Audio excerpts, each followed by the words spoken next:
today. It's been a while since we've done that. Sweet. Check. We got audio coming through. Do you see it like peeking on the thing? Okay, cool. I'll leave this. Ready? Yeah.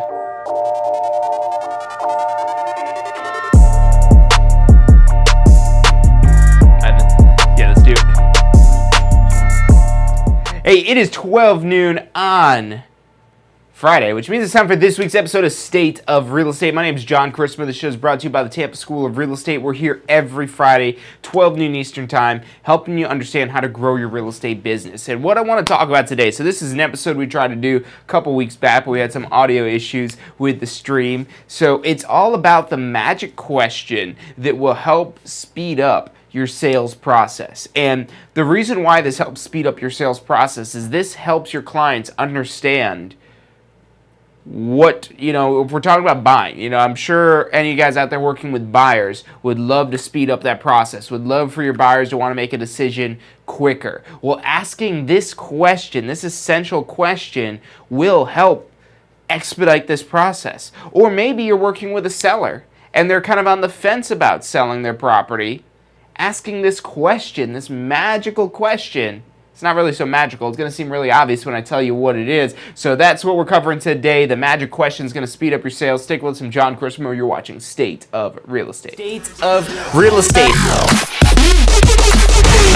Every Friday at 12 noon Eastern Time. Grow your real estate business. You're watching State of Real Estate. Alright, are you ready for that magic question? Well, that magic question is 3 letters, and it can be asked about in a variety of different ways, but that is why. That is your magic question. Now, look, if you already know the power of why, you don't necessarily need to watch the show unless you want some refresher on it, but think back to, you probably don't remember this when you were a kid, but you've probably been around kids that like to ask this question, why? Why this? Why that? Why this? Why that? And this is a powerful question that a lot of times gets suppressed in you because what do your parents or what do you tell your kids when they ask why and you don't know the answer? Stop asking why. And that gets pushed down and people lose that ability to ask why. But now, why do you want to ask why to your clients? Well, let's say that you're working with buyers. Let's say you've got some buyers that are, let's say they're a couple interested in purchasing their first home. You ask them, why do you want to purchase your first home? Now, you might say, well, John, shouldn't I be the one telling them why they should go be a homeowner rather than a renter? Not necessarily. To a certain extent, yes, but first we've got to understand why they want to buy a home. Because if they want to buy a home just because they want to be a homeowner, and that's all they care about is that title of being a homeowner, they don't care about any of the other benefits that might come from owning a home, you're wasting your breath talking about all those other benefits. All they care about is that one thing. There's usually only 1 or 2 things that are major deciding factors in most decisions for people, and it comes back to when you get back to the basics and ask that question, why? So why did you call me today? Why did you call me? Why didn't you call any of the other realtors out there? Now, you might be afraid to ask that question because you might be thinking, oh, if I ask them why did they call me and why don't they call somebody else, maybe they will go call somebody else. Don't worry about that. Because them asking why, or you asking why, asking them why, and them telling you why is essentially them selling themselves. Now, when this is earlier on, they're not quite selling themselves yet, but as you ask this question again later in the transaction, because you don't want to just ask this one once. So let's say you're out there looking at the homes of these buyers, and they say, hey, I like this home. Well, why do you like this home? Why this home? Why this house? Why not that one? You could also ask that there's a lot of ways you could ask why, and another way is, why not? And that's a really powerful question. These are 2 really powerful questions to ask when you're working with buyers. Why do you like this home? Why not that home? and getting them to verbalize so that they sell themselves. And what they're going to do is they're going to become more confident about the decision that they're making. Because they might already, think that they like this certain house, but they're looking at it and they're saying, I don't know if this is really the one for me. I don't know if that's going to be the one. It's nice, but is it the one? I don't know. Well, why do you like it? Well, I like this and I like that. And why do you want? They say, I like that it's got a big kitchen. And why do you want a big kitchen? Oh, well, so I could, I like to cook. And so that's really important that we have a big kitchen, and especially if we entertain and bring people over. Again, they're selling themselves. And all we're doing is asking that question, why? Sales will get a bad rap, and that's because a lot of people do sales poorly, and they do sales wrong, and they do sales unethically, where they're not so much concerned with finding that perfect match. And a lot of times it comes down to, in real estate, when we're brokering transactions, we got a pretty easy job when you know what you're doing. If you work at a Ford dealer, let's say you work at a Ford dealer, and you're selling Fords, and that person says, well, I don't know if the Ford's right for me. I'm thinking about the Chevy. You don't care if that Chevy's a better fit for them because you want to sell them the Ford, or at least that's usually what goes on when you're buying any sort of new car from a new car dealership, because they only sell that model of vehicle. Now, in real estate brokerage, they don't want the Ford. We could go take them and go have them buy the Chevy, and we're going to still make money wherever it is that they buy. We wanted them to make the right decision, for them to know they're making the right decision, to take time out of the equation for them understanding they're making the right decision, because wherever it is that they buy, as long as they buy with us, we're getting paid for that. So we've got it made. So this isn't like sales that you're trying to force something on somebody that isn't a good fit for them. We're being the matchmaker. We're being the matchmaker, and we might know that this house is right for them, but it doesn't matter if we tell them that the house is right for them. What matters is that they tell themselves, that they sell themselves. And how do we get them to do that? We ask them, well, why this house? You get maybe a Zillow lead that calls you up and says, hey, I found this property on Zillow. I wanted to get some more information about it. Hey, yeah, great. Let me ask you this. Why did you pick this house to call about? Why this house and not any of the other thousands of houses that are on Zillow? And they say, oh, that's a good question. Well, we like that it has 4 bedrooms and 3 baths. Well, yeah, there's a lot of properties that have 4 bedrooms and 3 baths, but why this specific 4-bedroom, 3-bath? Oh, well, we like the location.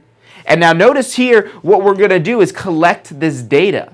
Then they said, okay, they wanted 4 bedrooms and 3 baths, that they liked this location, that maybe they said, oh, we also really like that the kitchen is really big. And so now they're feeding us all this data. We don't have to go ask the question of, how many bedrooms do you want? How many bathrooms do you want? Do you want a big kitchen? Do you want a small kitchen? Do you want a swimming pool? Do you want a big yard? Do you want a small yard? We're probing them for all the things that triggered them to make a decision to pick up the phone or click that button, or however it is that they're eventually getting to you, that they're making a decision to take an action to move toward that property. And now we ask these questions, why this? And sometimes you'll find this where they're saying, why this? And they don't have any great answers. And that's where you know that you don't have a good fit right then and there. Now, of course, you still want to try to get an appointment so you could, further serve them, but probably not an appointment to show that house if you already know that house isn't going to be a good fit for them. So we have to be a little tactful in the way it is that we kind of change gears and shift away from that one there. But it all comes from asking this question, why? And this is super powerful for helping narrow down decision-making processes. And especially once they've looked at a couple of homes, this why question, it's going to sound redundant by asking it again and again and again and again, but they're going to appreciate you for asking this one. And it's not so much the question, because it only takes a handful of breath to say why. Why? That's it. Why this one? But then it's all the discussion that goes on afterwards that's going to counsel themselves. Sometimes if you ever had that moment where you just say something out loud, and all of a sudden everything just feels better because you said that thing out loud, that everything just doesn't seem as crazy because you spoke about it verbally. That's the same thing going on. You're talking about people that are making the biggest decision of their life, one of the biggest decisions of their life, making probably the biggest purchase of their life. and them just being able to talk about it, to be able to communicate with you as to why they're willing to take on that risk, why they're willing to allocate so much money to go towards this property, why they're willing to do this. So again, they sell themselves before you have to do any selling. They're basically already there and say, all right, well, is this the one? Is this the one that you want to do? Are you ready to make an offer? So then we're moving into that, and they say, oh no, I'm not ready to make an offer yet. Hey, I completely understand. Why not? What's holding you back? You want to understand everything that's going on. Too many salespeople like to pretend that they're some sort of like psychic. They like to pretend they're a psychic, like they got some sort of crystal ball and they know the client so well that they don't need to talk to the client. Those same people that, think they have the crystal ball aren't selling anything, or they're lucky to sell something. Because the best way to get the data is ask for the data, ask for that information. Are you ready to make an offer on the property? No, we're not ready yet. Well, why not? Is it the property, or are you just not ready to make an offer yet? Oh, well, we're just not ready to make an offer yet. Hey, I completely understand that. But is this house the one for you? Yeah, this is the best house we've seen yet. Hey, look, this property can be taken off the market at any moment. Even if you make an offer right now, there's no guarantee that you're going to get this house. So if you do want this house, let's take time out of the equation. Let's get an offer in now. We'll have some contingency periods. So just in case, something doesn't come up with the inspection or blah, blah, blah, or all the other contingencies that we put in there, we could get you out of this contract. So what do you say? You ready to make an offer now? No. Okay, well, is it something about the house? Yeah, well, you know what? Well, we're not sure if we can afford this much. And ideally, you've already got the pre-qualification here. And so that's where, if that is already done, that they've already been pre-qualified for a mortgage, hey, well, the mortgage lender, they got really strict standards, and they say you can afford it. So I'm sure you can. And maybe this is where you've got to base this more in what's going on with them. So maybe they're renting right now. And chances are that their rent is going to be more than what they're going to be paying for the mortgage payment. And even with taxes and insurance and all these other expenses. So, and again, it's little things like that we could break these down very simple depending on the situation. But it all comes from asking that question, why? Or in that case there, why not? Now look, I also want to talk about this because we've been really framing this around buyers, but I also want to talk about how you could use this same question with sellers, some potential scenarios that you might come up across when you're working with a seller. So stick with us. I'm John Chrismo. You're watching State of Real Estate. What's required to become a Florida real estate broker? Well, a few things. Number one, you have to have at least 2 years experience as a sales associate or a broker. Now this experience could actually even be earned outside of Florida. It just has to be 2 years within the last 5 years. So 2 years of experience to become a broker. You also need to take a pre-licensing course. The broker pre-licensing course is 72 hours. It's got a 100 question and of course exam. Once you pass that and file all your paperwork with the state to upgrade to a broker license, then you just need to pass your state exam. That's another 100 question exam. You need to get a 75% on that. You complete those items and you'll have a Florida real estate broker license where you can open your own office or just remain with your current broker as a broker associate. To find out more about upgrading your real estate license to broker, check out upgradeToBroker.com. That's upgradeToBroker.com. You're watching State of Real Estate. Hey, welcome back to this week's episode of State of Real Estate. My name is John Chrisman. The show is brought to you by the Tampa School of Real Estate. We're here every Friday, 12 noon Eastern Time, to help you understand the side of your business that comes after you get your real estate license, which is the growth, the masterminding, the development. And we do this every single Friday, so you can tune in completely free of charge. You don't even necessarily have to be one of our students in the past. Share this show with whoever it is that you think would benefit from it, because we're here every Friday to see people in real estate get better, to see people taking their business to the next level. Because we know you'll never forget about Tampa School Real Estate if we could help you make that happen. So look, let's get back to this question, why? This is, again, the magic question that you ultimately want to ask at various points throughout your interaction with a client. Now, ultimately, this works really well for buyers, but it also works really well with sellers. So somebody contacts you. They call you, they text you, they email you, however it is that they contact you, and they ask you, hey, John, I've been thinking about selling my house. Can you help me out? And you say, hey, yeah, that's absolutely. Let me ask you this, though. Why do you want to sell your house right now? You say, well, John, wait a minute. Aren't you going to blow it right there? Aren't you going to blow the deal? Are you going to not get an appointment now because you asked them, you basically asked them, why do they want to sell right now? Look, asking this powerful question up front, and they might be a little reluctant to get you an answer on these questions, and that goes across the board. Anytime you're asking a question, if you ask a question without getting an answer, you're just wasting your breath. The whole point of asking a question is to get an answer.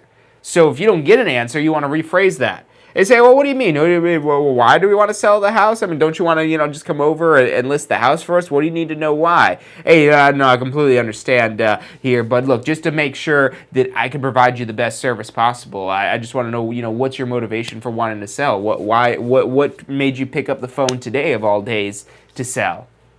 It's like, oh, well, I mean, I wasn't going to tell you this, but blah, blah, blah, blah, blah, blah, blah. Or, we're really trying to move into a larger home now. Oh, that's fantastic. Congratulations. And you now see how we're moving toward a deal much faster. We're now sprinting towards a deal rather than just kind of wandering towards a deal, because now we have information. We have data that we're able to go back and forth off of. That now they've told us that they're trying to move into a larger home. And so them moving into this larger home will ultimately be the driver behind them wanting to sell their property. So we try to find out why.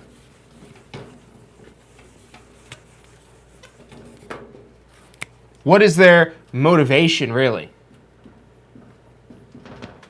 That's a great question to ask why. Maybe we're also asking why to find out what is their urgency. How soon do they need to do this? And based on what they say for why, will help give us better data for how urgently they need to sell the property. Maybe also their level of desire to sell the property. You ask him maybe, well, why do you want to sell? We're just thinking, making some changes. Oh, yeah, I completely understand that. Where would you want to move? Oh, we don't really know yet. We've been kind of looking at things. So what does that tell you about their desire? That tells them that they're pretty low on their desire to actually sell, which doesn't necessarily make them a bad lead or a bad seller. It just means that there's going to be a little bit more work on our part, that they're not quite at that moment where they're saying that, hey, we're highly motivated, we need to sell right away, we've already got our next house picked out. And this all comes from asking that question, why? Why do you want to sell? Why today? Why not wait? Why haven't you already sold yet? Why have you not sold? So again, that why not type of question that stems off of this. Now, why would you not sell? And that's another question that, again, going into these why nots, again, asking the question, you might feel like it might put some tension in the deal. And these are hard questions that you're asking here. Well, why not? Why would you not sell? What are the reasons why? What are your pros and cons, essentially, is what we're going off of here. What are the reasons why you want to sell? What are the reasons why you don't want to sell? And what this is going to help you figure out is the objections, what we might call them roadblocks. We could call them complaints. There's a lot of things we could refer to these as. But that's what we're going to find out ahead of time when we ask them, well, why don't you want to? Why would you not want to sell? And we're asking this sooner rather than later. The earlier we could get this information out of them, they start feeding us this information right from the beginning.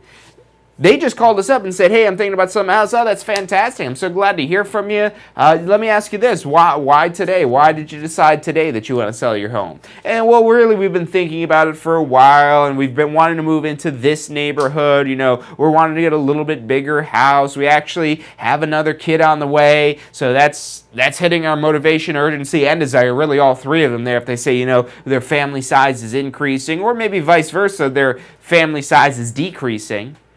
Now, going to these why not questions, what are these objections or roadblocks or things that might be stopping you from doing business with them? If you ask them, why not? And it's because their family size has decreased, maybe their kids are off to school or whatever the case may be, they're empty nesters.